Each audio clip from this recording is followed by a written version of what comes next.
trusted news source, ABC6 News at Noon. Good afternoon, everybody, and thank you so much for joining us today. I'm Doreen Scanlon, and our top story today is the coronavirus and a big day for Providence schools. The district now making masks optional for students and teachers. ABC6 News reporter Dominique Turner catching up with parents who have mixed feelings about lifting the mandate. Good afternoon. Some excitement, but also some nerves as Providence students return to the classroom with the option of wearing a mask. Providence students back in the classroom Monday, but for the first time in nearly 2 years, the decision of whether or not to mask up is up to them. In March, the state-run Providence Public School District sent a survey to families to see if they prefer keeping the mask mandate. According to the district, out of 3,000 responses, 69% saying they'd prefer to make masks optional. It should be a parent's choice. It should be our choice. Most Rhode Island school districts dropping the mask mandate in March when Governor McKee lifted the statewide mandate, allowing each district to decide for themselves. Providence deciding to keep the mandate in place. Some parents of students at Nathaniel Green Middle School telling ABC6 News they're uneasy at the thought of their child being maskless in school. I don't feel good. Yeah, for me, every time they use the mask because you know, it's a lot of people, it's a lot of kids. The capital city, one of 2 school districts in Rhode Island who, until today, still abiding by that mask mandate. Previously, Rhode Island Education Commissioner Angelica Infante Green citing Providence's low vaccination rate with only 34% of students as a factor in her decision. Now, according to the Department of Health, that percentage has increased to 44% of Providence students who are at least partially vaccinated. The district saying after April break, students will not have a staggered return back to class. Providence schools say they will provide students and staff with at-home COVID tests to take before they return to school on April 25th. For now in the newsroom, I'm Dominique Turner, ABC6 News. All right, Dominique, thank you. And Providence's move comes as there's an uptick in cases locally and across the Northeast. Newly minted White House coronavirus coordinator Dr. Ashish Jha, on leave from his usual job at Brown University, isn't sounding any alarms over the case increase, though. Dr. Jha does say boosters are essential for any American more than 5 months removed from their primary vaccine series. We are seeing cases rise. We're going to see cases rise and fall. I mean, that's part of the thing. What we know is for BA2, the vaccines are working really well, particularly if you're boosted. So if you're boosted, there are still some breakthroughs, but people are going to do very well. So that's the number one thing people need to be doing, is making sure they're vaccinated and boosted. Dr. Jha also shared that none of the senior White House officials involved in the COVID outbreak from a D.C. event have become seriously ill. And Rhode Island U.S. Attorney Zachary Cunha's office says a settlement deal with CVS will require an updated vaccine website. The U.S. Attorney's office found the CVS vaccine web sign-up form was not accessible to people with some disabilities, particularly those using screen reader software. Under the agreement, CVS will continually test its website to ensure equal access for people with disabilities. Now to the weather on this bright and sunny day as we look live over Providence with our sky cam. Really mild temps too. Chelsea is in the Weather Center with your first forecast. Hi, Chelsea. Hey, Doreen. Really a picture-perfect April day. We're looking at those temperatures that have come up into the mid-50s range right now. There's a light breeze out of the north-northwest at 7 miles per hour. Doesn't really impact us all that much. And perfectly blue sky out there. Barely a cloud in sight. Most of us in that low to mid-50s range. Again, 56 in the Providence area. Low to mid-50s for the coastline, 52 in Newport right now, 54 in New Bedford, 54 in Westerly. Eventually, that breeze shifts, comes in from the west and then southwest, which keeps us a few degrees cooler at the coastline this afternoon and also gets our inland temperatures into the low 60s through the later part of this afternoon. Right now, we're looking at temperatures up a degree or 2 from where we were yesterday at this time in most locations, except for the Cape and out in New Bedford, Newport, and Falmouth, very close to where we were yesterday at this time. But again, not a cloud in sight, perfect sunshine outside. Much wider view is going to show you a line of clouds and showers well off to our west, still in western Pennsylvania, inching into western New York as we speak. Very late this afternoon and more so into the evening hours, some clouds will start to roll in, and it's not until later tonight that we see some spotty showers in the forecast. Again, we'll be making it into the low 60s, a warmer than average day ahead of us, and this is just the start of a long stretch of above average temperatures. I'll have much more in just a few minutes. Doreen? Say thank you. New details now on an overnight fire in New Bedford. Part of a home is left charred this afternoon on Sydney Street in the city. It is a three-family home. New Bedford police officers arrived first and evacuated 6 adults and an infant. Fire officials tell us they were able to contain the fire, but the building has about $100,000 in smoke and water damage. The 7 people displaced are now being helped by the Red Cross. There is a cat that's still missing. The fire department says a discarded cigarette started the fire on the 3rd floor porch. 4 police officers were treated at St. Luke's hospitals for smoke inhalation. They have since been released. A 25-year-old man was arraigned and released on bail this morning, accused of trying to kidnap a child in Providence this weekend. Police say 25-year-old Hector Larios grabbed a 13-year-old boy and tried to drag him into his car near Plainfield and Rye Street Saturday night. According to police, Larios initially approached a group of kids and tried to sell candy and vape pens before grabbing the 13-year-old.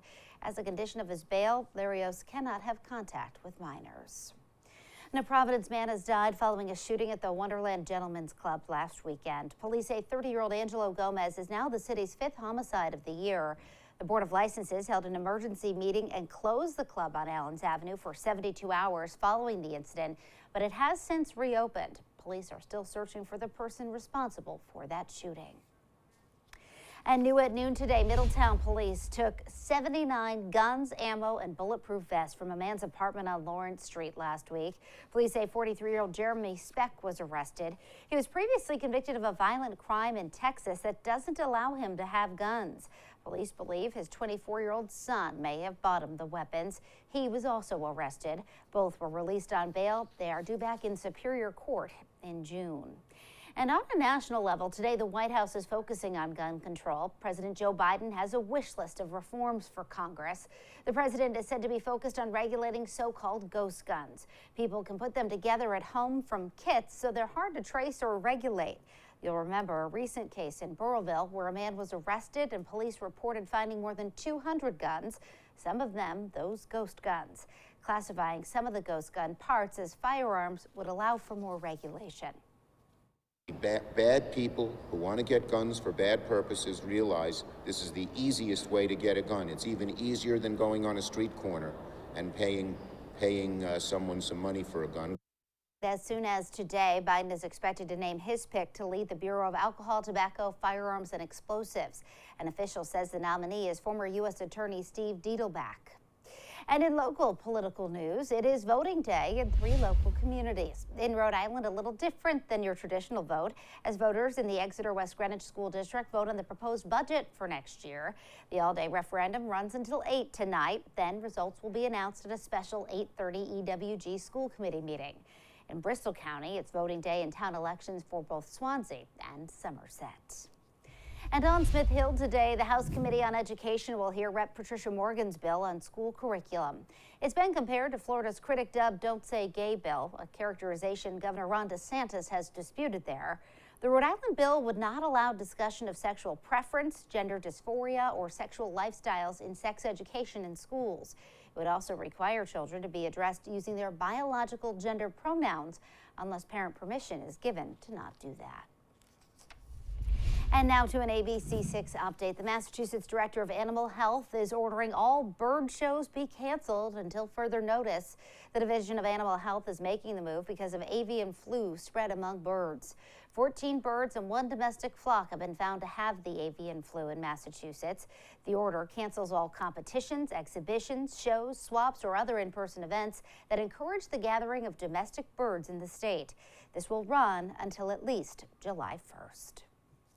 There is still much more to come here on ABC6 News at noon. More questions than answers about the death of an NFL quarterback, Dwayne Haskins.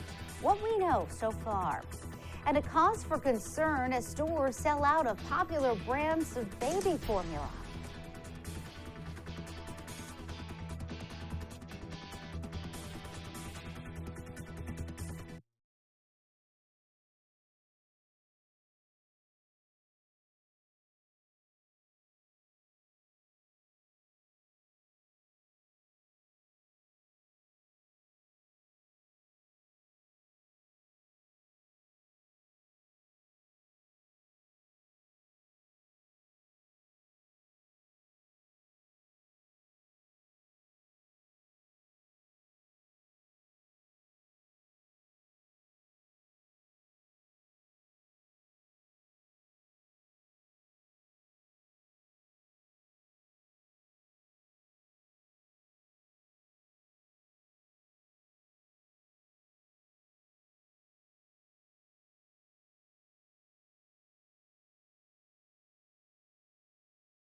Now to an ABC6 News follow-up. New questions about the tragic death of 24-year-old Pittsburgh Steelers quarterback Dwayne Haskins.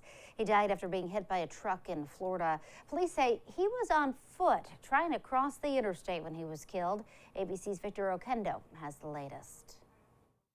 Haskins takes off. This morning, the sports world in mourning. 24-year-old Pittsburgh Steelers quarterback Dwayne Haskins' life cut tragically short. Vehicle versus pedestrian 595 westbound.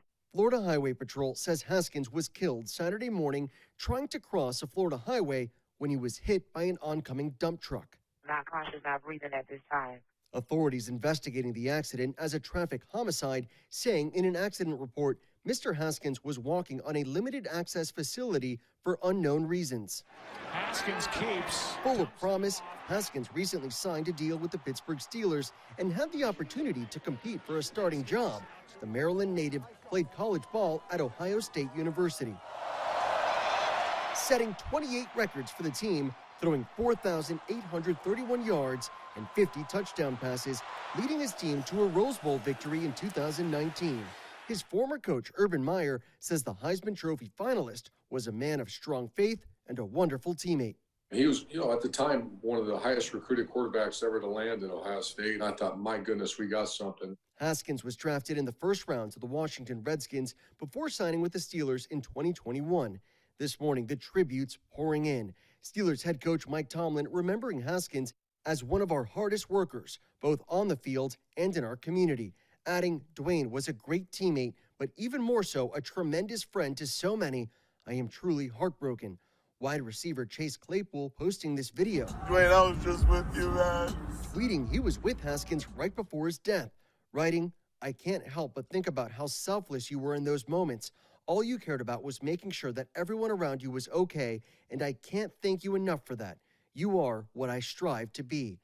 And teammate TJ Watt saying Haskins was always making people smile, never taking life for granted. His impact on me will last forever. Haskins leaves behind his wife and family.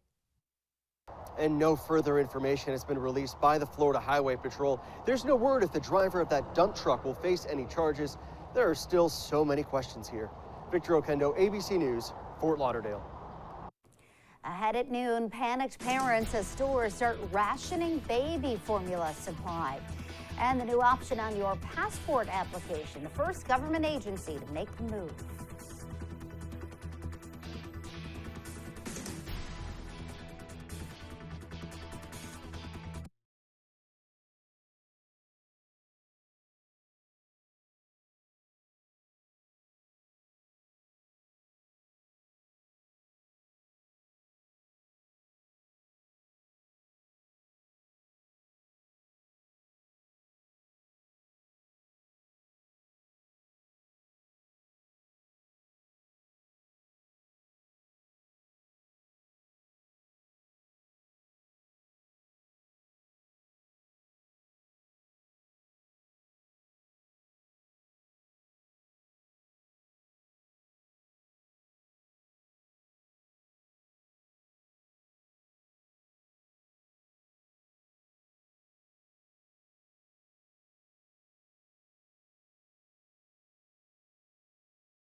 Taking a look at consumer news today, retailers across the U.S. are rationing their supplies of baby formula due to a shortage. Walgreens is limiting shoppers to 3 formula products per transaction. And a recent review of supplies at 11,000 stores shows that nearly 30% of brands may be sold out. The shortage stems in part from the baby formula recalls that began in mid-February. Mattel takes a step toward more environmentally friendly toys. The company released its carbon neutral products, including a Matchbox Tesla model produced with recycled items. According to a statement, all Mattel toys and packaging will be made from recycled or bio-based plastic materials by the end of the decade. People who do not identify as male or female can now make it official on a form of identification. The State Department will now list X as a marker on U.S. passports. This designation is defined as unspecified or another gender identity. This makes the Department of State the first governmental agency to make this offer on a document. And now, your ABC6 Storm Tracker weather with meteorologist Chelsea Priest. Well, again, you couldn't ask for a better April day out there. We're seeing perfect sunshine, seasonable temperatures outside. In fact, we're going to end up a little bit above average as we head through the remainder of the afternoon. Gorgeous day for maybe a walk on the beach. It looks like one person's doing that on Block Island right now. The temperatures on Block Island at 50 degrees, 52 in Newport, 54 in the Westerly area, 56 in Providence, 53 in Smithfield, 57 up in Norwood right now, 56 in the Providence area. Right exactly where we should be for this time of year. Average high 57, average low is 38. That's where we started the day. We're going to end up a little bit above average this afternoon with temperatures topping out in the low to maybe mid 60s. Our sunset not until 7:22 p.m. So you have plenty of time after work to get out and enjoy this beautiful day.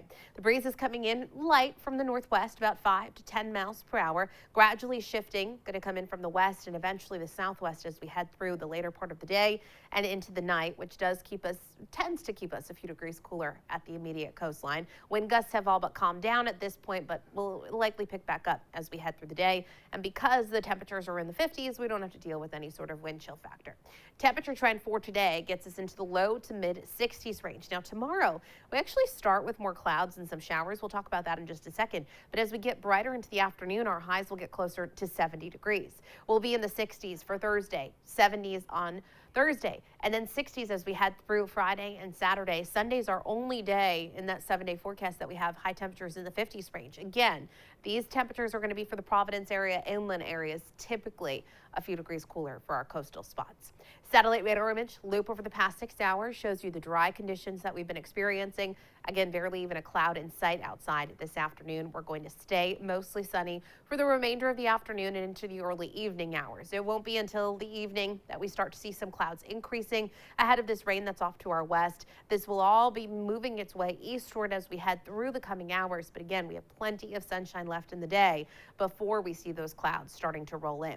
What you're looking at 9 o'clock, those thicker clouds just off to our west starting to come into the area. Some scattered showers coming through overnight. Tomorrow we start the day overcast and damp. You get one little burst of rain coming through by mid to late morning, and then by 1 or 2 o'clock we're clearing out from west to east. We get brighter tomorrow afternoon, and again those temperatures are going to top out close to 70 degrees. Overnight Tuesday into Wednesday morning, few passing clouds, mix of sun and clouds out there on Wednesday, temperatures in the mid 60s range, and then we are back closer to 70 degrees on Thursday.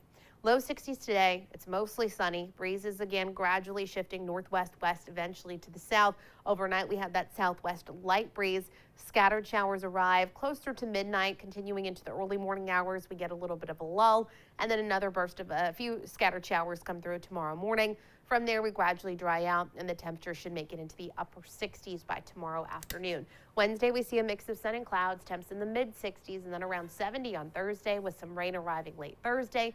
Continuing into Friday, right now we stay in the 60s on Saturday, 50s for Easter Sunday. Doreen? All right, Chelsea, thank you. Still ahead, Jim Carrey coming up big at the box office. His new record for the Sonic the Hedgehog movie.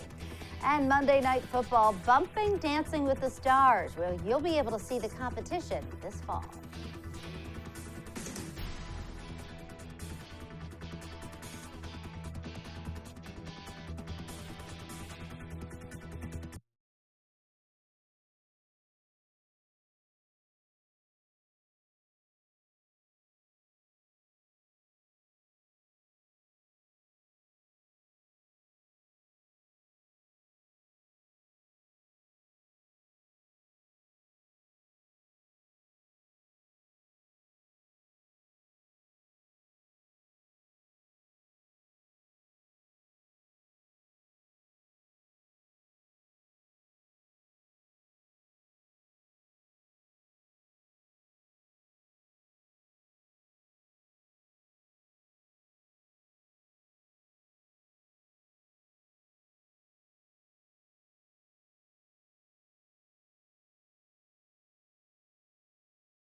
Taking a look at entertainment news now. If the rumors about his possible retirement are true, then what a way to go out for Jim Carrey. The actor's latest film, Sonic the Hedgehog 2, stormed out of the gate with a $71 million debut, setting a new opening weekend record for Jim Carrey, as well as video game adaptations.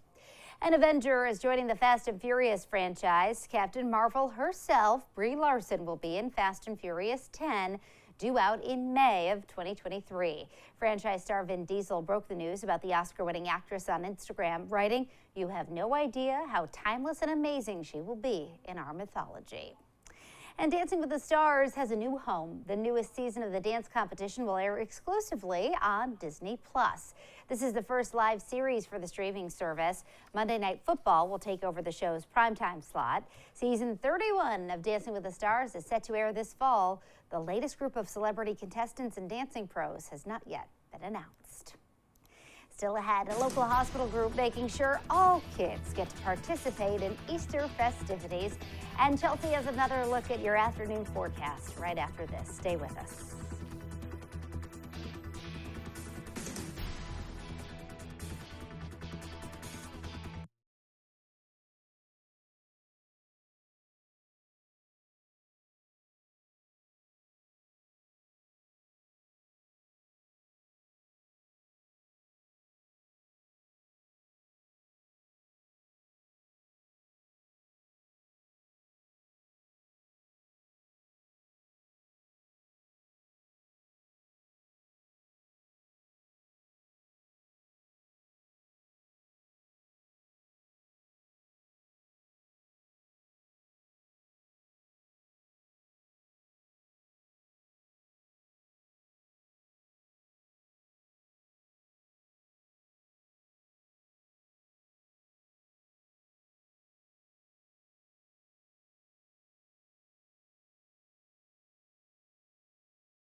Well, finally this afternoon, an Easter egg hunt. There were so many over the weekend, but this was extra special. It was for children with special needs at the Spalding Outpatient Center of Kent Hospital here in Providence.